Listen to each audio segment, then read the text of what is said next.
Under the silver moon, deep inside the forest, a lonely howl breaks the silence. It is the voice of the wolf, calling out to its family. In that sound lies power, love, and unity. Wolves are not creatures of fear. They are guardians of balance, moving like shadows through the wilderness. A wolf never walks alone. It belongs to a pack, a family that hunts together, eats together, and survives together. Every member knows its place. The alpha leads with wisdom, not force. The young ones learn by watching, the strong protect the weak, and together they form a bond stronger than any chain. When hunger rises, the wolves become one mind. They move silently through the snow, reading every scent, every sound. They do not kill for pleasure. They hunt to live, to keep the balance of the wild. A single look from the leader and the pack spreads like mist, each step perfect, each move in rhythm. Their teamwork is nature's art, a lesson in unity that no human army could match.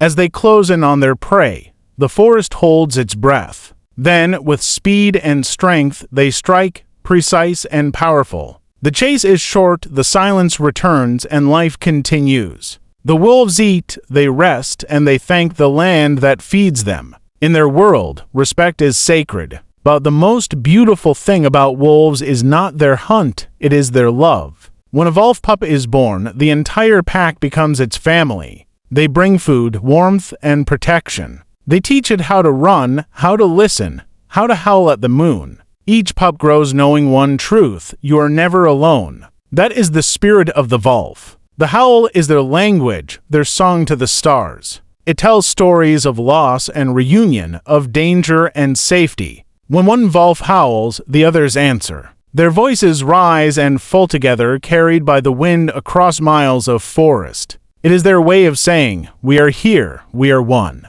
For centuries, humans misunderstood wolves. They were hunted, feared, and pushed away from their lands. Yet even when the last wolf vanished from a valley, nature began to fall apart. Deer overran the fields, rivers changed, and forests thinned. When wolves returned, life returned with them. They restored balance where humans had broken it. The wolf, once seen as the villain, became the healer of nature. Today, the wolf still walks the earth, quiet, strong, and free. It does not seek war, only peace. It reminds us that true power lies not in strength alone, but in unity, loyalty, and love. In every howl that rises under the moon, there is a message for those who can hear. Take care of your family, protect your home, and never forget where you belong. The wolf story is the story of the wild, eternal, untamed, and beautiful. And as long as there are forests, mountains, and moonlit nights, the wolves will keep singing, reminding the world that silence can be powerful.